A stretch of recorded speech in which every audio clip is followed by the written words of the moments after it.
अरविंद केजरीवाल जी ने दिल्ली विधानसभा चुनाव लड़ने वाले उन प्रत्याशियों से बात की, वो जो चुनाव नहीं जीत पाए किसी भी कारण से। उन्होंने उनका हौसला बढ़ाया और सब लोगों ने बहुत अच्छे से चुनाव लड़ा। एक ऐसे समय में जब पूरी की पूरी मशीनरी, पैसा, शराब, इस सब का खुला खेल चल रहा था,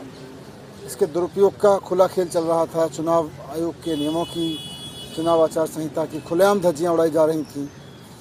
उस सब के बीच इन कैंडिडेट्स ने बहुत शानदार चुनाव लड़ा। ये अपने आप में एक बहुत बड़ा काम था जिसको सब लोगों ने मिलकर लड़ा, कार्यकर्ताओं ने मिलकर लड़ा। अभी अरविंद केजरीवाल जी ने सबसे बात की, सबके हौसले अभी बुलंद हैं और आगे की चर्चा की कि किस तरह से अब जिस इलाके से चुनाव लड़ा है उस इलाके में जनता की सेवा करनी है, जनता के बीच रहना है और वहाँ से जो बीजेपी के लोग जीते हैं वो भले ही लोगों के लिए काम करें ना करें, लेकिन उन्हें, हमारे कैंडिडेट्स को उनके बीच रहना है, जनता की सेवा करनी है। और आने वाले समय में अपने इन कैंडिडेट्स का अनुभव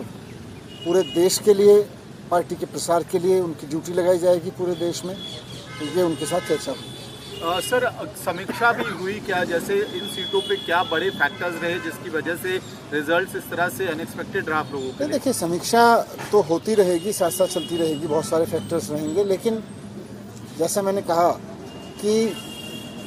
ऐसे समय में जब खुल के पैसे बांटे जा रहे थे, जूते साड़ियाँ बांटे जा रही थी, शराब बांटी जा रही थी, खुल के मशीनरी का दुरुपयोग हो रहा था, वैसे में चुनाव लड़ना कोई आसान काम नहीं था। यह इस सारे